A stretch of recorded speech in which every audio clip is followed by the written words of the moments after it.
Hey guys, welcome to Rosie's Dessert Spot. In this tutorial I'll be teaching you how to make a 2-tier torched meringue cake.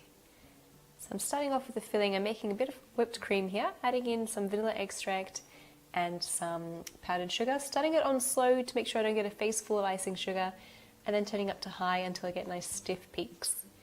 Place that into a piping bag and with a spatula just kind of spread it on my cake board. That'll ensure that my sponge cake sticks to the cake board. Center it, press it down, and then create a ring of cream around the edge of your cake. This will make sure that your custard doesn't seep out over the edges. So adding my custard, now I have a recipe for this in the description box below. Using my offset spatula, just making sure to flatten all that out. And add on your fresh berries. I've used fresh raspberries, blackberries and strawberries. Just pressing that in to make sure that my cake touches the custard. Once I put on the second layer.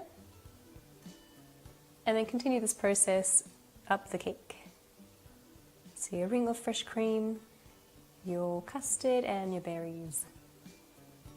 And this kind of reminds me of a pavlova cake but with a sponge. It's really, really yummy.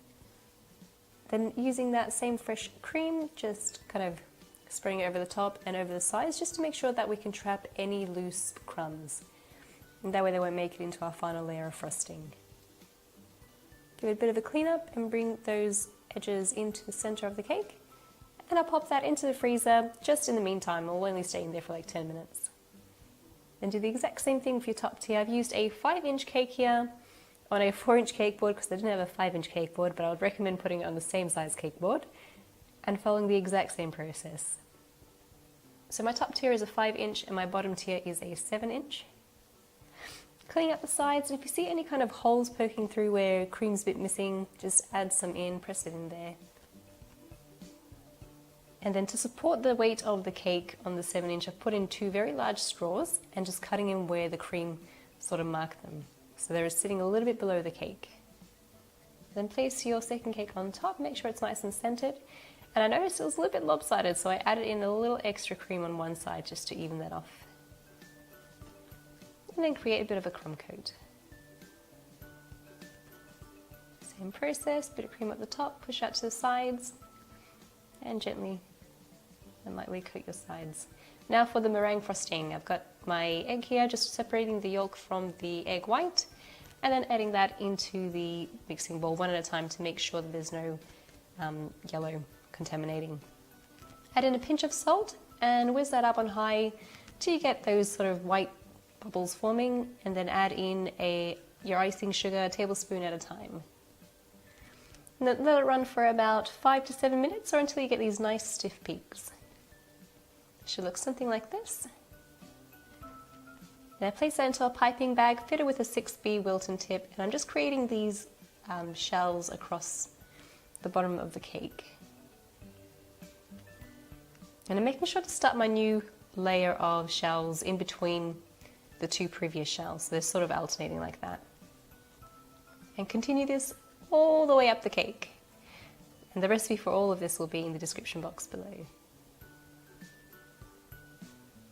So you can notice here I'm doing my best to keep it, the new layer of shells to start in between the previous 2 layers, the previous 2 shells. And then go on top of the cake, start on your second tier, and then once you reach the very top of your second tier, we'll just do a ring.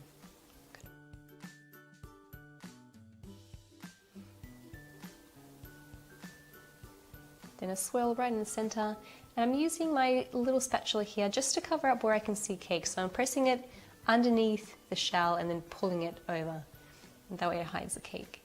I'm using my really fun little blowtorch here, and I'm going pretty close to the cake. Maybe I'm about a good 7-10 centimeters away from the cake, and I'm rotating the torch, and I'm working very quickly because you don't want to linger over it too long or you'll end up burning it. And when you get to the very bottom of the cake, be mindful of the cake board because that is highly flammable, so you do not want to be lingering over that for too long.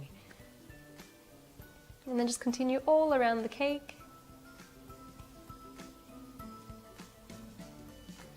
And do your top tier as well. Now I'm not a pyromaniac, but I gotta say I really, really, really enjoyed decorating this cake. It is so much fun with the blowtorch. So much fun. Do the very top as well. And you're done. Now to decorate, I've used some fresh flowers. I've used some carnations here. Just poking that into the cake. Make sure to wash them first.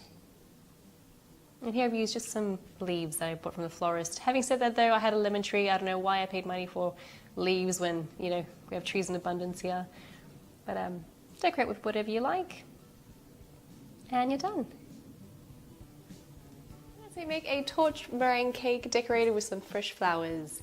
The meringue sort of texture, the way that it's shaded all depends on the piping tip that you use or the pattern that you kind of put onto your cake. So the more thinner and the more raised your pattern, the more contrast you will have. So if you want like a really flat sort of contrast and you wouldn't really put a pattern, you just mask it kind of smoothly, but try to do it like a bit of a rough effect. That way you do get a bit more shades happening as well. It's definitely something different. Originally I did want to do like a ruffle with a 104 tip, so ruffling upwards, but then I thought, I don't know, I think this would be something a little more almost beachy like. I don't know, something that you'd see at the beach kind of gives me that sort of impression. But yeah, it's a very easy one to do, very fun to do. Hope you guys enjoyed watching it, maybe give it a shot. And yes, I will catch you next time. Thanks for tuning in, guys.